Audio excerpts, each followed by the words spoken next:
Bom dia a todos e todas, companheiros e companheiras. Sou Francesco Schettino, estou falando em um portunhol mais ou menos básico. Desculpe, não falo português, não falo espanhol. Então, vou fazendo uma mistura de idiomas, assim que todo mundo pode entender um pouco. Muito obrigado para Ramiro, que me perguntou de fazer este vídeo para a rede. Para apresentar a experiência da Rádio Quarentena, que é uma experiência mais ou menos nova, como a situação de quarentena, de clausura que todo mundo agora está vivendo, e nasceu exatamente para isso, porque nos primeiros dias de quarentena, estou falando da primeira semana de março, estou pensando que a gente estava toda na casa, com muito medo, e também a gente de esquerda, a gente crítica, a gente marxista, precisava de falar porque agora não se nesse período não se falava de nada mais que os números a chave de leitura do fenômeno do coronavírus, assim dramático, que todavia era uma interpretação mainstream, uma interpretação de uma única voz que chegava o poder do capital, o poder do média, e a gente que não tinha mais a possibilidade de falar, de reunir-se, de desenvolver um pensamento crítico. Assim, pensei que a possibilidade de fazer uma web rádio como Rádio Quarentena poderia ser uma ocasião muito boa para novamente conectar a gente que não falava mais faz muito tempo, e ao mesmo tempo para permitir a gente que ficava sozinha na casa de ouvir na rádio, trâmite internet, a voz de gente que continuava a pensar. E, em outras palavras, a ideia era de não acabar de pensar nesse período assim dramático para a humanidade na sua complexidade. Tenho que dizer que um entusiasmo da gente que chegou da Itália primeiro e também da outra parte do mundo foi muito grande. Assim que cada dia mais ou menos tenho a ideia que 500 pessoas vão baixar, a fazer download de cada entrevista que vou fazendo, porque a rádio é mais ou menos estruturada dessa maneira. Vou fazer a primeira entrevista que se chama Café da Manhã, depois tem uma outra mais ou menos às 2 da tarde, e em final tem a última, que é uma entrevista que vou fazendo no final do dia, mais ou menos quando tem uma hora da cena, de jantar. Então, é uma situação muito interessante porque se vai desenvolvendo um pensamento sobre todas as situações conectadas com a crise sanitária. Seria primeiro a crise econômica, mas também uma crise de natura democrática, também do ponto de vista burguês, porque aqui a situação, como na grande parte do mundo agora, é uma situação muito pesada, que parece uma situação de guerra. Por sorte não tem bombas. Isso vai ser muito diferente. Porém, é uma situação que você não pode fazer praticamente nada. Não pode ficar na rua, não pode tomar uma cerveja porque todos os barzinhos são fechados. Não pode ficar na rua, no parque com seu filho, porque não tem mais parques abertos. Está tudo fechado. E se você vai na rua para fazer qualquer coisa, você precisa de uma folha com uma autorização que vai dizendo que vai fazer. Se chama em italiano um instrumento de giurisprudenza, se chama autocertificação, que vai dizer, eu vou, por exemplo, a comprar um pedaço de pão, e tem a polícia em cada lugar, os militares, tem também os drones que vão controlar. Então, tem situações bastante pesadas na liberdade individual, que não existe mais. Agora, ficamos mais ou menos um pouco menos de um mês na casa. Tem gente como eu, por exemplo, a minha família, que tem a boa sorte de viver em um apartamento bem grande, normal, da classe média. Porém, tem gente pobre que não tem nada, não tem uma casa, não tem um lugar onde estar, uma situação muito pesada. É muito pesada porque agora tudo fechou. Tudo, uma parte, a parte mais importante do país fechou. E, então, tem gente que acabou de trabalhar, não tem mais salário, e começou a situação a piorar cada dia mais. Tem gente que agora vai no supermercado para tomar algo, para comer sem dinheiro. Vai falando, eu preciso de comer algo, não posso viver sem nada, e não tenho mais trabalho. O trabalho negro, o trabalho não formal, agora vai sendo completamente matado nessa situação.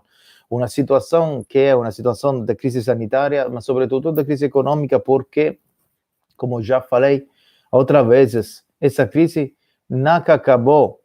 Depois do 2008, e em particular no final de 2019, começou a ser muito maior. Imagina que no setembro de 2019 aconteceu o paro mais grande, maior da história dos Estados Unidos. Um paro muito parecido àquele de 2008. E foi muito claro às autoridades que o capitalismo estava enfrentando uma outra crise, provavelmente maior daquela de 2008. E agora, o caso do Covid-19, coronavírus, está fazendo exatamente isso, fazendo como o detonador de uma bomba financeira, de uma crise de acumulação, e agora o resultado é muito, muito impressionante. Por que falo disso? Porque no norte da Itália tem o centro da epidemia, na região Lombardia. A região Lombardia foi golpeada de uma maneira impressionante. Tem mortos em cada família. Se fala oficialmente de números bastante baixos. Se fala de 10.000 pessoas, não é verdade. Na verdade, é 5, 6 vezes mais.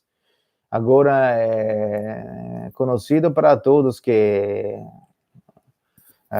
o número da gente que vai falecendo é cada dia maior, pero tem um número oficial, tem um número de verdade. O número de verdade é muito maior. Porém, é muito importante entender por que aconteceu exatamente na Lombardia, porque a Lombardia é o coração econômico da Itália. Imagina-te que mais ou menos o 30, 40% do PIB italiano é produzido na Lombardia.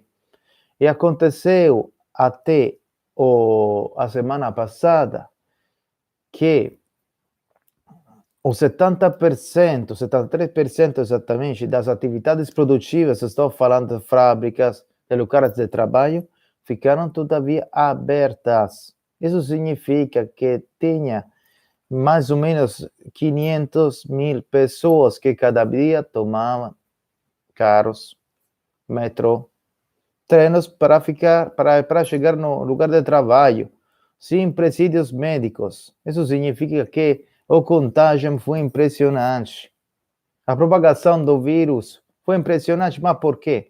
Porque a Associação dos Industriais Italiana, Confindústria, nunca queria acabar de fazer lucro.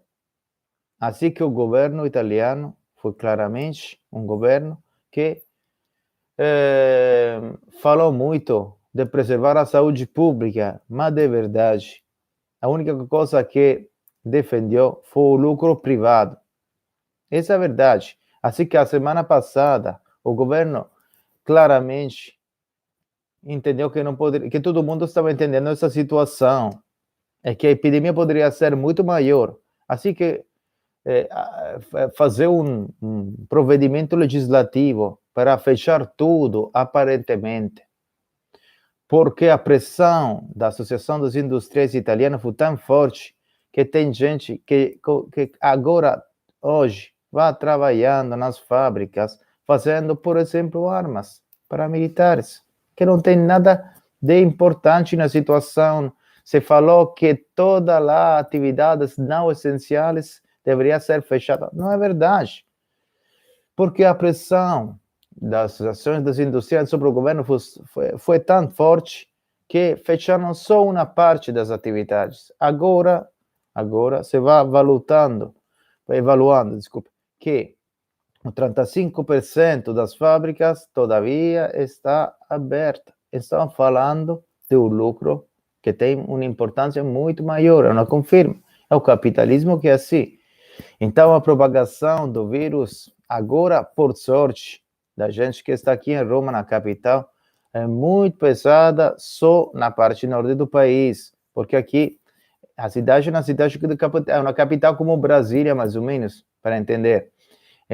No senso que não tem muitas fábricas, tem muito serviço aqui na cidade. Aqui está tudo fechado. Então, tem, ao mesmo tempo, militares na rua fazendo o trabalho de controlar, que você não vai fazer não sei o quê, qualquer coisa. Ao mesmo tempo, tem uma contradição muito grande que até umas semanas atrás, tem quase 500 mil pessoas trabalhando cada dia, tomando trem, tomando bus, tomando carro para chegar no trabalho. É uma contradição. É uma loucura. E agora, a percentual de fábricas abertas se reduziu a 35%, porém tem pressões, todavia, hoje, de Confindústria, da Associação de Industriais, para abrir novamente as fábricas, porque a sede de lucro não acaba nunca. Não tem saúde pública, aqui se fala de sacrifício, aqui se vai sacrificar a vida da gente para garantizar o lucro. Esse é o problema, um problema tipicamente capitalista. Então, gente, a situação que vai a modificar cada dia não se pode prever, não, é impossível. A gente não tem a bola de cristal, se diz em italiano, não sei se existe também essa palavra em português. Todavia, a preocupação é muita. A preocupação é muita porque se está enfrentando provavelmente a crise econômica mais importante da história do capitalismo. E a classe dominante está gestando essa situação também usando a força pública. Essa é a coisa mais importante. Então, como as Nações Unidas falaram umas semanas atrás, a gente tem que monitorar muito sobre a legislação que vem utilizada para acabar o problema. Um grande abraço para todas e para todos e muito obrigado.